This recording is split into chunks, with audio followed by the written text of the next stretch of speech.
Elkan Bagot bakal debut di Premier League. Poin menggiurkan jika timnas Indonesia kalahkan Arab Saudi dan Australia.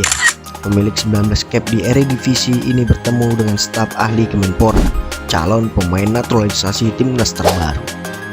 Sukses diterapkan di ASEAN Cup U16. Presiden AFF apresiasi Erick Thohir yang membuat Malaysia semakin iri. Selengkapnya hanya di Origin Champion.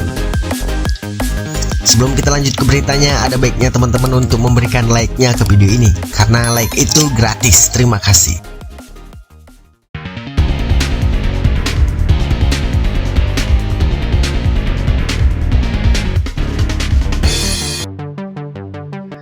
Sintayong memiliki waktu 2 bulan mempersiapkan timnas Indonesia untuk bersaing ketat di putaran ketiga kualifikasi Piala Dunia 2024 zona Asia. Fase tersebut ditunggu-tunggu 18 tim, terutama yang sangat percaya diri lolos ke putaran final Piala Dunia 2026.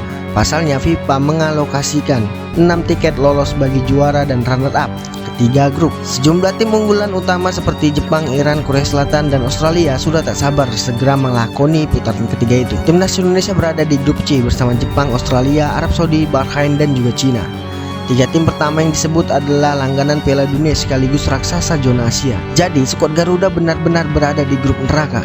Jepang telah 7 kali tampil di Piala Dunia. Australia sudah 6 kali unjuk gigi di Piala Dunia sejak pertama kali di tahun 1974 dan kini memegang posisi 23 ranking FIFA.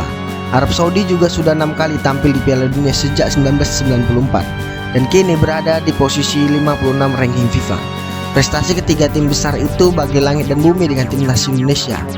Indonesia pernah tampil di Piala Dunia tetapi sudah lama sekali, yaitu pada tahun 1938 dengan nama Hindia Belanda. Ranking FIFA Indonesia pun juga tak sebanding dengan ketiga tim raksasa itu karena masih di posisi 134. Namun pasti tergolong peningkatan signifikan sejak ditangani oleh Sintayong. Di era pelatih asal Korea Selatan tersebut, posisi timnas Indonesia naik 41 peringkat dari sebelumnya 175 pada September 2021. Menjelang duel putaran ketiga kualifikasi Piala Dunia 2026 ini, poin menggiurkan berada di depan mata. Walaupun sangat berat, kesempatan memperbaiki ranking FIFA tetap terbuka bagi Indonesia. Pada laga pertama 5 September nanti, timnas Indonesia akan menghadapi Arab Saudi. Mengutip dari kalkulasi Football Ranking, tambahan 19,38 poin bisa dibawa pulang dari kandang tim Asia Barat itu jika menang. Kalau imbang, skuad Garuda hanya mendapatkan 6,88 poin. Sedangkan jika kalah, poin Indonesia akan dikurangi 5,62. Jumlah tambahan poin yang lebih menggiurkan tersaji dalam duel kontra Australia di Stadion Gelora Bung Tomo. Pada 10 Septembernya, tim Merah Putih akan menerima ganjaran 21,38 poin jika menang. Jikanya mampu bermain imbang, ganjarannya menjadi 8,88 poin. Kalau kalah, pengurangan poin di Indonesia tak sebanyak duel versus Arab Saudi dalam kondisi yang sama, yaitu hanya 3,62. Pertanyaannya, apakah timnas Indonesia mampu mengalahkan Arab Saudi dan Australia? Ketua Umum PSSI Erick Thohir mengakui berat, tetapi di depan mata Sintayong dan seluruh pemain jangan pernah kendor. Ingat, bola itu bundar dan banyak sejarah. Bagaimana tim tidak diunggulkan bisa membuat kejutan. Lihat saja di Piala Eropa 2024 ini, bagaimana kiprah Austria dan juga Georgia. Jadi tetap melawan walau harus di grup berat, kata Erick Thohir. Yang wajib dilakukan Sintayong dalam waktu tersisa adalah meningkatkan level permainan anak asuhannya, baik dari aspek teknik maupun ketahanan fisik. Dalam skala 5-1, timnas Indonesia masih di angka 3 pada kedua aspek itu. Indonesia mendapatkan kabar baik jelang mengikuti putaran ketiga kualifikasi Piala Dunia zona Asia. Winger VTC R6 keturunan Indonesia Milano Jonathan bertemu dengan staf ahli Kemenpora Hamdan Hamedan. Hal ini diketahui dari unggahan Hamdan Hamedan di akun Instagram pribadinya. Ia pun menuliskan, "Senang bertemu dengan Anda lagi, Mr. Jonathan dan keluarga. Menikmatin liburan Anda," tulis Hamdan Hamedan di Instagram story miliknya. Belum diketahui perbincangan apa yang dilakukan Hamdan dan Jonathan beserta keluarganya. Jika Jonathan masuk program naturalisasi, kekuatan timnas Indonesia akan semakin bertambah. Pemain berdarah Maluku ini bisa bermain di beberapa posisi seperti sayap kanan, kiri, gelandang tengah, gelandang serang, dan penyerang. Meski perolehan gol dan asisnya tidak terlalu banyak, pemain ini memiliki pengalaman yang cukup mumpuni di Liga Belanda. Meski usianya baru 20 tahun, Jonathan telah bermain sebanyak 19 kali di Eredivisie untuk klubnya. Apabila PSSI serius untuk menaturalisasi pemain ini, lini depan skuad Garuda akan semakin mengerikan. Dia bisa berduet dengan Ragnar Ortmangun atau Rafael Struijk di lini depan dengan timnas Indonesia di putaran ketiga nanti.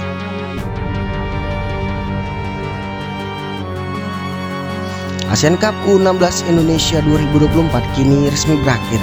Pada kesempatan ini Australia berhasil keluar sebagai juara.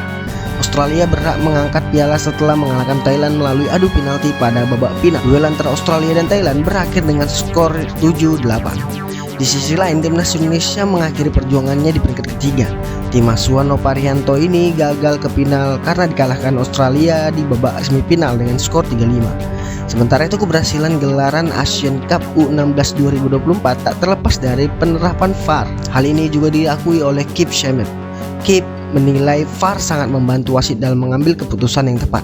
Ia berujar, AFF percaya VAR mengubah sepak bola dan menjadi salah satu elemen terpenting yang akan meningkatkan kompetisi kita ke level yang tinggi. Pengadopsian teknologi ini pada kejuaraan Asian Cup Indonesia sejalan dengan upaya terencana dan berkelanjutan AFF untuk meningkatkan kompetisi, termasuk memberikan dukungan terbaik bagi wasit agar dapat melakukan tindakan yang akurat.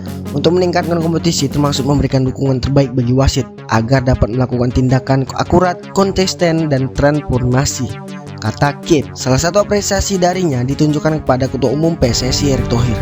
Ia pun berujar, saya mencerminkan apresiasi Dewan AFF dan mengucapkan terima kasih kepada FIFA, AFC, dan Bapak Erick Thohir dan rekan-rekan di PSSI atas bantuan besarnya yang diberikan dalam penerapan VAR. Selain itu, saya mengucapkan terima kasih kepada proyek VAR serta Bapak Rojali Yakob dan tim wasitnya atas upaya tanpa henti memberikan selama proses penerapan, ujarnya. Sementara itu, penerapan VAR rencananya akan dilakukan pada ajang-ajang selanjutnya, seperti contohnya yaitu Asian Cup U19 dan Asian Cup musim 2024-2025.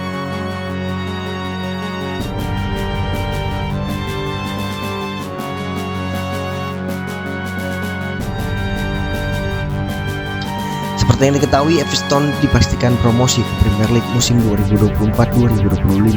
Dengan promosi tersebut, harapan ada pemain timnas Indonesia yang beraksi di Liga Inggris itu semakin besar. Pasalnya, Elkan Bagot merupakan pemain Everton yang musim sebelumnya telah dipinjamkan ke klub Bristol Rovers. Namun masa peminjamannya telah habis dan ia telah kembali bersama klub ini.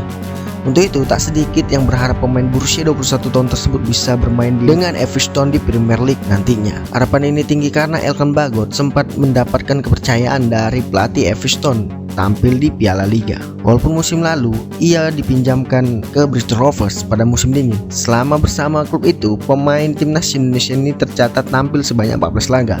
Namun jelang musim baru di Premier League ini, pelatih Everton sepertinya tidak akan memasukkan Elkan Bagot di skuad utama Everton.